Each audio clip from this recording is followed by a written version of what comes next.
నెల్లూరు జిల్లా కోవూరులోని బీడీ కాలనీ ప్రభుత్వ డిగ్రీ కళాశాల సమీపంలో రోడ్డు పక్కనున్న పేద ప్రజల ఇళ్లను అధికారులు కూల్చివేయడంతో బాధితులు రోడ్డున పడ్డారు. కూలి పనులు చేసుకుంటూ కష్టపడి ఇల్లు నిర్మించుకుంటే కనీసం ప్రత్యామ్నాయ నివాసాలు కూడా చూపకుండా ఇల్లు కూల్చేయటం అన్యాయమని మండిపడ్డారు. కొందరి ఇల్లు మాత్రమే కూల్చి కొన్ని ఇళ్లను వదిలేయటంపై తీవ్ర అభ్యంతరం వ్యక్తం చేశారు. ఎమ్మెల్యే వేమిరెడ్డి ప్రశాంత్ రెడ్డిని గెలిపించి తప్పు చేశామంటూ మహిళలు విమర్శలు గుప్పించారు.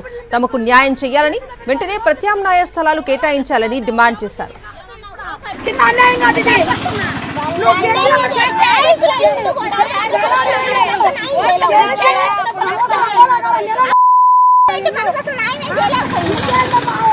విజయనగరం జిల్లా పొగిరిలో డయేరియా కలకలం రేపుతోంది. 3 రోజులుగా విరోచనాలు, వాంతులతో బాధపడుతున్నట్లుగా స్థానికులు చెబుతున్నారు. పరిస్థితి విషమించడంతో 5గురిని శ్రీకాకుళం రిమ్స్ ఆసుపత్రికి తరలించారు. మరో 2 రోగులకు రాజాం ఏరియా ఆసుపత్రిలో చికిత్స అందిస్తున్నారు.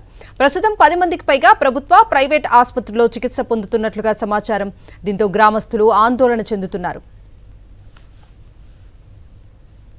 విజయవాడ టెర్రర్ లింకుల కేసులో దర్యాప్తు కొనసాగుతోంది. హైదరాబాద్ సైదాబాద్ కు చెందిన సైదా బేగంను ఏపీ పోలీసులు అదుపులోకి తీసుకున్నట్లుగా తెలుస్తోంది.